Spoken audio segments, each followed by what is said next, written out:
Breaking news ఉత్తర బంగాళాఖాతంలో మరో అల్పపీడనం ఏర్పడనుంది. ఇటీవల కాలంలో వరుసగా అల్పపీడనాలు బంగాళాఖాతంలో ఏర్పడుతున్నాయి. తూర్పు మధ్య ఉత్తర బంగాళాఖాతంలో మరో అల్పపీడనం ఏర్పడే అవకాశం ఉందంటూ కూడా చెప్తున్నారు. ఈ అల్పపీడనం గురువారం ఏర్పడే అవకాశం ఉందని వాతావరణ శాఖ అధికారులు చెప్తూ ఉన్నారు. పశ్చిమ వాయువ్య దిశగా కదులుతూ వాయుగుండంగా మారే అవకాశం ఉందంటున్నారు. మరోవైపు అల్పపీడన ప్రభావంతో వారం మొత్తం విస్తారంగా వర్షాలు కురుస్తాయని వాతావరణ శాఖ అధికారులు హెచ్చరిస్తున్నారు. శనివారం ఈ అల్పపీడనం తీరం దాటే అవకాశం ఉందని వాతావరణ శాఖ ఇప్పటికే హెచ్చరికలు జారీ చేసింది. అయితే ఈ అల్పపీడనం గురువారం ఫామ్ అయ్యి శనివారం తీరం దాటే అవకాశం ఉందంటున్నారు. దక్షిణ ఒడిశా అలాగే ఉత్తరాంధ్ర మధ్య తీరం దాటుతుందని కూడా అంచనా వేస్తున్న పరిస్థితి. ఈ రోజు శ్రీకాకుళం, విజయనగరం, పార్వతీపురం, మన్యం అలాగే అల్లూరి, విశాఖపట్నం, అనకాపల్లి, చిత్తూరు జిల్లాల్లో భారీ వర్షాలు పడే అవకాశం ఉందంటున్నారు. మరోవైపు తిరుపతి, కడప, అనంతపురం జిల్లాల్లో మోస్తరు వర్షాలు పడతాయని వాతావరణ శాఖ చెబుతోంది. ఇప్పటికే విజయవాడలో కుండపోతగా వర్షం కురుస్తోంది. పాతబస్తీ, భవానీపురం అలాగే బ్రిడ్జ్ ఇవన్నీ కూడా నీట మునిగిన పరిస్థితి విజయవాడలో చోటు చేసుకుంది అని చెప్పుకోవచ్చు. మరోవైపు జమ్మిచెట్టు, ఎన్టీఆర్ సర్కిల్ తదితర ప్రాంతాలు కూడా నీట మునిగాయి. శరన్నవరాత్రి ఉత్సవ ఏర్పాట్లకు ఈ వర్షం కారణంగా స్వల్ప అంతరాయం ఏర్పడుతూ ఉంది. ప్రకాశం బ్యారేజ్ కూడా వరద ఉధృతి పెరుగుతూ ఉంది. మరోవైపు పల్నాడు జిల్లాలో గమనించినట్లయితే విస్తారంగా వర్షాలు కురుస్తూ ఉన్నాయి. సత్తెనపల్లి, నరసరావుపేట రహదారిపై కూడా వరద ప్రవహిస్తున్న పరిస్థితి. మరోవైపు గుంటూరు, పర్చూరు మధ్య కూడా రాకపోకలు బంద్ అయిన పరిస్థితి చోటు చేసుకుంది. మొత్తంగా అల్పపీడన ప్రభావం రాష్ట్రం అంతటా కూడా ఉంది అని చెప్పుకోవచ్చు. ఇప్పటికే విజయవాడ అంతటా కూడా వరదలు వస్తున్న పరిస్థితి నెలకొంది. మరోవైపు శరన్నవరాత్రి వేడుకలకు స్వల్ప అంతరాయం ఏర్పడే అవకాశం కూడా ఉంది అంటూ కూడా అక్కడ వారు సిబ్బంది చెప్తున్న పరిస్థితి. ప్రజలు అప్రమత్తంగా ఉండాలంటూ కూడా అధికారులు ఇప్పటికే హెచ్చరికలు జారీ చేస్తున్నారు. మత్స్యకారులు వేటకు వెళ్లొద్దని సూచిస్తూ ఉన్నారు. అయితే ఇటీవల కాలంలో పశ్చిమ మధ్య బంగాళాఖాతంలో ఎక్కువగా కూడా అల్పపీడనాలు ఏర్పడుతూ ఉన్నాయి. వాయుగుండంగా మారే అవకాశం కూడా ఉందంటున్నారు. తాజాగా మరో అల్పపీడనం గురువారం ఏర్పడే అవకాశం ఉంది. అది వాయుగుండంగా మారే అవకాశం ఉంది కాబట్టి ప్రజలు అప్రమత్తంగా ఉండాలంటూ కూడా అధికారులు సూచిస్తూ ఉన్నారు. మరోవైపు చేపల వేటకు ఎవరు మత్స్యకారులు వెళ్లొద్దంటూ కూడా అక్కడ అధికారులు హెచ్చరికలు జారీ చేసిన పరిస్థితి. అయితే శనివారం ఈ వాయుగుండం తీరం దాటే అవకాశం ఉందంటున్నారు. ఉత్తర బంగాళాఖాతంలో ఇది మరో అల్పపీడనంగానే చెప్పుకోవాలి. ఇటీవల తరచుగా అల్పపీడనాలు ఏర్పడుతూ ఉన్నాయి. తూర్పు మధ్య ఉత్తర బంగాళాఖాతంలో గురువారం మరో అల్పపీడనం ఏర్పడే అవకాశం ఉందంటూ కూడా చెప్తున్నారు. ఇది పశ్చిమ వాయువు దిశగా కదులుతూ వాయుగుండంగా మారే అవకాశం ఉంది అంటున్నారు. మరి వాయుగుండంగా మారుతుందా లేదా అల్పపీడనంగానే తీరం దాటనుందా అన్నది తెలియాల్సి ఉంది. అయితే అల్పపీడన ప్రభావంతో వారం మొత్తం కూడా విస్తారంగా వర్షాలు కురుస్తాయి అని చెప్తున్నారు వాతావరణ శాఖ అధికారులు. అయితే ఇప్పటికే ఏపీ అంతటా కూడా పలు ప్రాంతాల్లో భారీగా వర్షాలు కురుస్తున్నాయి. చాలా ప్రాంతాల్లో వరదలు కూడా వస్తున్న పరిస్థితి. చాలా మంది ప్రజలు ఇబ్బందులు పడుతూ ఉన్నారు. మరోవైపు రోడ్లు రాకపోకలు నిలిచిపోయిన పరిస్థితి కూడా ఏపీలో ఉంది. అయితే మరోసారి అల్పపీడనం ఏర్పడనున్న కారణంగా మరోవైపు ఏపీలో వర్ష బీభత్సం సృష్టించే అవకాశం ఉంది. ఒకసారి విజువల్స్ చూద్దాం.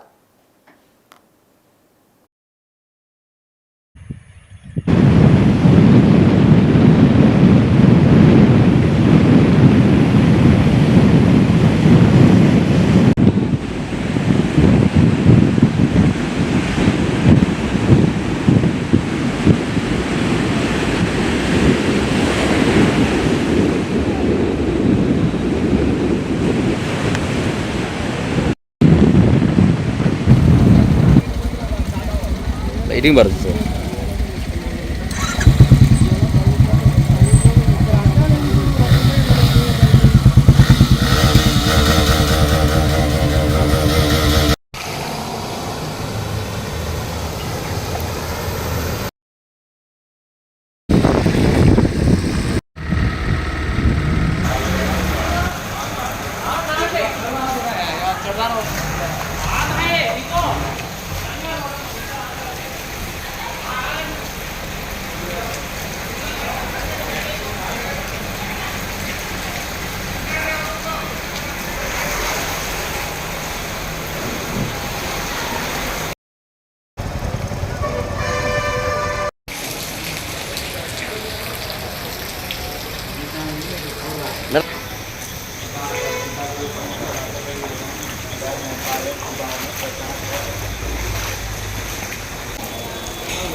అన్న ఇట్రా.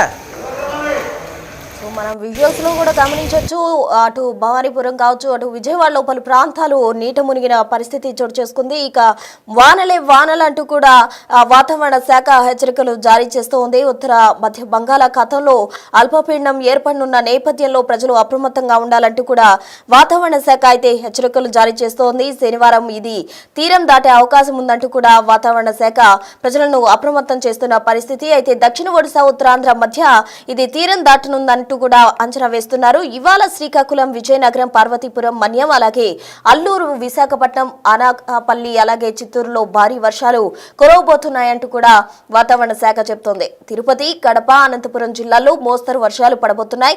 అటు విజయవాడలో ఇప్పటికే కుండపోతగా వర్షం కురుస్తోంది. పాత బస్తీ, భవానీపురం, అలాగే బ్రిడ్జ్ ఆ ప్రాంతం అంతటా కూడా నీట మునిగిన పరిస్థితి మనం గమనించవచ్చు. బిగ్ టీవీ స్క్రీన్ పై కొన్ని బస్సులు కూడా టైర్స్ వరకు కూడా నీట మునిగిన పరిస్థితి మనకి కనిపిస్తోంది. అంటే పాదాల వరకు కూడా నీళ్లు వచ్చిన దృశ్యాలు మనం బిగ్ టీవీ స్క్రీన్ పై గమనించవచ్చు. మరోవైపు రోడ్లపై కూడా వరద ఉధృతిగా ప్రవహిస్తున్న దృశ్యాలు మనం బిగ్ టీవీ స్క్రీన్ పై గమనించవచ్చు. జమ్మిచెట్టు, ఎన్టీఆర్ సర్కిల్ తదితర ప్రాంతాల్లో కూడా వాటర్ వచ్చినట్టు మనకు తెలుస్తోంది. మరోవైపు శరన్నవరాత్రి ఉత్సవ ఏర్పాట్లకు స్వల్ప అంతరాయం ఏర్పడే అవకాశం ఉంది. ఎందుకంటే వర్షం కంటిన్యూగా కురుస్తూనే ఉంది. మరోవైపు అల్పపీడనం కూడా ఏర్పడనున్న నేపథ్యంలో భారీగా వర్షాలు కురిసే అవకాశం ఉన్న కారణంగా ప్రజలు అప్రమత్తంగా ఉండాలంటూ కూడా వాతావరణ శాఖ హెచ్చరికలు జారీ చేస్తుంది. మరోవైపు ప్రకాశం బ్యారేజ్ కు వరద ఉధృతి పెరుగుతూ వస్తుంది. పల్నాడు జిల్లాలో విస్తారంగా వర్షాలు కురవబోతున్నాయి. అటు సత్తెనపల్లి, నరసరావుపేట రహదారిపై వరద ప్రవహిస్తోంది. గుంటూరు, పర్చూరు మధ్య రాకపోకలు ఇప్పటికే బంద్ అయిన పరిస్థితి. ప్రజలు అప్రమత్తంగా ఉండాలంటూ వాతావరణ శాఖ అధికారులు హెచ్చరికలు జారీ చేస్తున్నారు. మరోవైపు మత్స్యకారులు ఎవరు కూడా వేటకు వెళ్లొద్దంటూ సూచిస్తూ ఉన్నారు. అయితే ఈ అల్పపీడన కారణంగా భారీ వర్షాలు కురవనున్న నేపథ్యంలో ప్రజలు అప్రమత్తంగా ఉండాలి. అత్యవసరమైతే తప్ప బయటకు రావద్దంటూ కూడా వాతావరణ శాఖ అధికారులు హెచ్చరికలు జారీ చేస్తున్నారు. మరోవైపు అల్పపీడనం వాయుగుండంగా కూడా మారే అవకాశం ఉంది. మరి గురువారం ఫామ్ అవబోతున్న ఈ అల్పపీడనం వాయుగుండంగా మారుతుందా, లేదంటే అల్పపీడనంగానే ఉండబోతుందా, అసలు పరిణామాలు ఏ విధంగా ఉండబోతున్నాయి అనేది మనం చూడాలి. అయితే గురువారం అల్పపీడనం ఫామ్ అవబోతుందంటూ హెచ్చరికలు జారీ చేశారు కాబట్టి ప్రజలు అప్రమత్తంగా ఉండడం మంచిది. మరోవైపు మత్స్యకారులు కూడా వేటకు వెళ్లకుండా ఉంటే మంచిదంటూ కూడా అధికారులు సూచిస్తున్నారు. బంగాళాఖాతంలో ఇటీవల వరుసగా అల్పపీడనాలు ఏర్పడుతూ వస్తున్నాయి.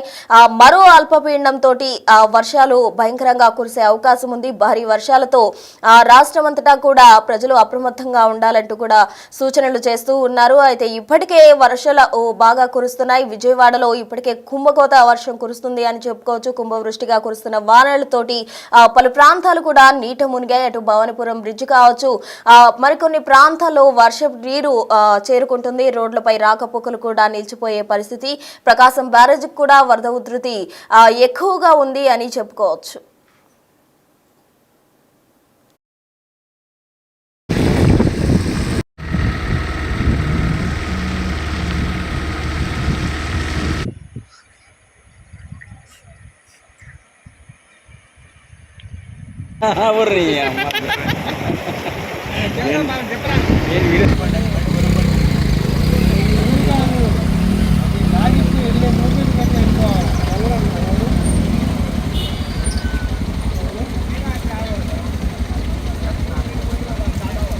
లైటింగ్ పడుతుంది.